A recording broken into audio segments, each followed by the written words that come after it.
একটি ম্যাচও হারেনি। Copa America জিতেছে একবার, তারা দ্বিতীয় সর্বোচ্চ 15 বার এই কোপা আমেরিকা শিরোপা জিতেছে। আসসালামু আলাইকুম ভিউয়ার, আশা করি আপনারা সকলেই ভালো আছেন। এবারে কোপা আমেরিকায় যতগুলো ম্যাচ হয়েছে তার মধ্যে সবচাইতে উত্তেজনাপূর্ণ এবং প্রতিদ্বন্দ্বিতাপূর্ণ ম্যাচটি হতে যাচ্ছে আগামীকাল বৃহস্পতিবার বাংলাদেশ সময় সকাল 6টায় উরুগুয়ে এবং কলম্বিয়ার মধ্যকার দ্বিতীয় সেমিফাইনাল ম্যাচটি। কেন এই ম্যাচটি এত বেশি উত্তেজনাপূর্ণ হতে যাচ্ছে এই বিষয়টি বলার পূর্বে আমি আপনাদেরকে বলবো ভিডিওটিতে একটি লাইক দিন এবং চ্যানেলটি সাবস্ক্রাইব করে রাখুন।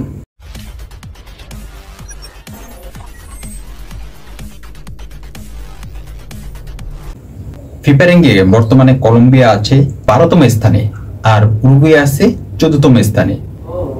গ্রুপ পর্যায়ে কলম্বিয়া ছিল গ্রুপ ডিতে, যেটা কিনা এবার গ্রুপ অফ ডেথ বলা হতো, এবং এই গ্রুপ ডিতে ব্রাজিলও ছিল। এত শক্তিশালী গ্রুপ থেকে তারা গ্রুপ চ্যাম্পিয়ন হয়ে কোয়ার্টার ফাইনালে উঠেছিল এবং কোয়ার্টার ফাইনালে তারা পানামাকে 5-0 গোলে উড়িয়ে দিয়ে সেমিফাইনালে উঠেছে। কলম্বিয়া বর্তমানে এতটাই ভালো ফর্মে আছে যে তারা সর্বশেষ 27 ম্যাচে একটিতেও হারেনি। সর্বশেষ 27 ম্যাচের মধ্যে একটিতেও তারা হারেনি। তার মধ্যে তারা 21টি ম্যাচে জয় পেয়েছে। 27 ম্যাচের মধ্যে তারা 21টিতে জয় পেয়েছে এবং 6টি ম্যাচ ড্র হয়েছে। সুতরাং বুঝতে পারছেন 27টি আন্তর্জাতিক ম্যাচে, টানা 27টি আন্তর্জাতিক ম্যাচে অপরাজিত থাকা মানে একটা দল কতটা ভালো ফর্মে থাকলে এই রেকর্ডটা অর্জন করতে পারে। এবং এই 27টি ম্যাচের মধ্যে শক্তিশালী জার্মানি, স্পেন এবং ব্রাজিলও ছিল।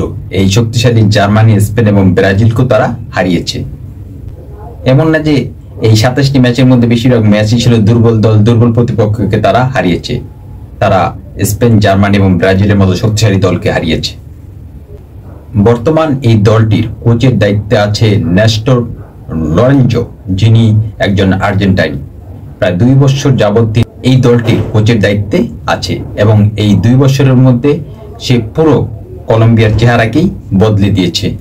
কলম্বিয়া তার অধীনে একটি ম্যাচও হারেনি। এই নেস্টর লরেঞ্জো 7 বছর কলম্বিয়ার সহকারী কোচের দায়িত্বে ছিলেন, 2012 সাল থেকে 2019 সাল পর্যন্ত। এই দীর্ঘ 7 বছর সে কলম্বিয়ার সহকারী কোচের দায়িত্বে থাকার জন্যই হয়তোবা সে কলম্বিয়ার সকল জুনিয়র এবং সিনিয়র খেলোয়াড় সম্পর্কে খুব ভালোভাবে জানেন, যার জন্যই কোচ হিসাবে সে বর্তমানে এতটা সফলতা পাচ্ছে। কলম্বিয়া কোপা আমেরিকা জিতেছে একবার, আর সেটা হচ্ছে 2001 সালে। আর সর্বশেষ তারা গতবার তৃতীয় হয়েছিল। ফরওয়ার্ড লুইস ডায়েস এবং অধিনায়ক রদ্রিগেজ বর্তমানে খুবই ভালো ফর্মে আছে, যার জন্য কিন্তু তারা কোয়ার্টার ফাইনালে পানামাকে 5-0 গোলে উড়িয়ে দিয়েছে। যাই হোক, এতক্ষণ তো বললাম কলম্বিয়ার কথা, তাদের শক্তি, সাফল্য, তারা বর্তমানে কেমন পজিশনে আছে। এবার উরুগুয়ের প্রসঙ্গে আসি। এই দুটি দলের অবস্থা তুলনা করলে আপনারা বুঝতে পারবেন যে কেন ম্যাচটি সবচেয়ে বেশি উত্তেজনাপূর্ণ এবং প্রতিদ্বন্দ্বিতাপূর্ণ হতে যাচ্ছে। ফিফা র্যাঙ্কিংয়ে বর্তমানে উরুগুয়ে 12তম স্থানে আছে এবং কোয়ার্টার ফাইনালে তারা ব্রাজিলকে 4-2 গোলে হারিয়ে দিয়েছে এবং ওই ম্যাচটিতে কিন্তু তারা ব্রাজিলের তুলনায় অনেক ভালো খেলেছে এবং তাদের শক্তিমত্তা দেখিয়ে দিয়েছে। কোপা আমেরিকার ইতিহাসে তারা দ্বিতীয় সর্বোচ্চ 15 বার এই কোপা আমেরিকা শিরোপা জিতেছে উরুগুয়ে। এই দলটি সর্বোচ্চ বেশিবার জিতেছে আর্জেন্টিনা, তারা 16 বার কোপা আমেরিকা শিরোপা জিতেছে। আর এই উরুগুয়ে আছে দ্বিতীয় পজিশনে, তারা 15 বার কোপা আমেরিকা শিরোপা জিতেছে। আর ব্রাজিল আছে তৃতীয় স্থানে, তারা 9 বার কোপা আমেরিকা শিরোপা জিতেছে। উরুগুয়েও বর্তমানে 2 বছরের পারফরমেন্স খুবই ভালো। তারা সর্বশেষ 18টি ম্যাচের মধ্যে 14টি ম্যাচেই জয়লাভ করেছে, 3টি ম্যাচ ড্র করেছে এবং একটি মাত্র ম্যাচে তারা হেরেছে। যে ম্যাচটিতে তারা হেরেছে এটা হচ্ছে বিশ্বকাপ বাছাই পর্বে ইকুয়েডরের বিপক্ষে। ম্যাচটিতে তারা 2-1 গোলে হেরে গিয়েছিল। তারা অত্যন্ত ভালো ফর্মে থাকার কারণেই মেক্সিকো, বলিভিয়া এবং পানামাকে রীতিমতো একেবারে উড়িয়ে দিয়েছে বলা যায়। লুইস সুয়ারেজ দলটিতে আছে, কিন্তু লুইস সুয়ারেজ আগের মতো ভালো ফর্মে নেই। তবে আক্রমণ ভাগে ডারউইন নুনেজ এবং attacking midfielder de la Cruz এবং মেক্সিমিলিয়ানো আরোজো খুব ভালো ফর্মে আছে। বর্তমানে উরুগুয়ের কোচের দায়িত্বে আছে মার্সেলো বিয়েলসা।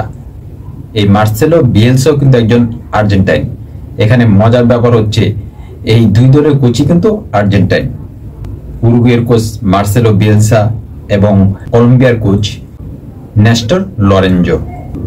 এবং আরেকটি মজার বিষয় হচ্ছে আর্জেন্টিনা তো ফাইনালে গেছে, আর আর্জেন্টিনার কোচ লিওনেল স্কালোনি তিনি তো একজন আর্জেন্টিনা, এটা আপনি জানেনই। আর এই দুই দলের মধ্যে মানে কলম্বিয়া এবং উরুগুয়ে এই দুই দলের মধ্যে যেই দলই ফাইনালে যাক না কেন সেই দলের কোচও কিন্তু একজন আর্জেন্টাইন। মূলত এবার কিন্তু আর্জেন্টাইন কোচরা তাদের দলকে খুব ভালো খেলাচ্ছে এবারে কোপা আমেরিকায়। তবে সর্বোপরি সারসংক্ষেপে আমি যে কথাটি বলবো, এই ম্যাচটি খুবই প্রতিদ্বন্দ্বিতাপূর্ণ এবং আকর্ষণীয় একটি ম্যাচ হতে যাচ্ছে, কারণ দুই দলের শক্তি একেবারেই কাছাকাছি, একেবারেই সমান সমান। এক দল আছে ফিফা র্যাঙ্কিং এর 14তম স্থানে, আরেক দল আছে 12তম স্থানে, এবং দুই দলেরই বেশ কিছু খেলোয়াড় খুব ভালো ফর্মে আছে। কলম্বিয়া সর্বশেষ 27 ম্যাচের মধ্যে একটি তো হারেনি, আর অপরপক্ষে উরুগুয়ে সর্বশেষ 18 ম্যাচের মধ্যে মাত্র একটিতে হেরেছে। দুই দলে খুব ভালো ফর্মে আছে। তবে আমাকে যদি কেউ প্রশ্ন করে কোন দলটি জিততে পারে, এক্ষেত্রে উত্তর দেওয়া কঠিন, কারণ দুই দলই ভালো ফর্মে আছে। তবে আমার কাছে যা মনে হচ্ছে যে কলম্বিয়াই আপাতত দৃষ্টিতে কিছুটা হলো এগিয়ে আছে এবং এই দলের মানে জয় পাওয়ার সম্ভাবনাই একটু বেশি।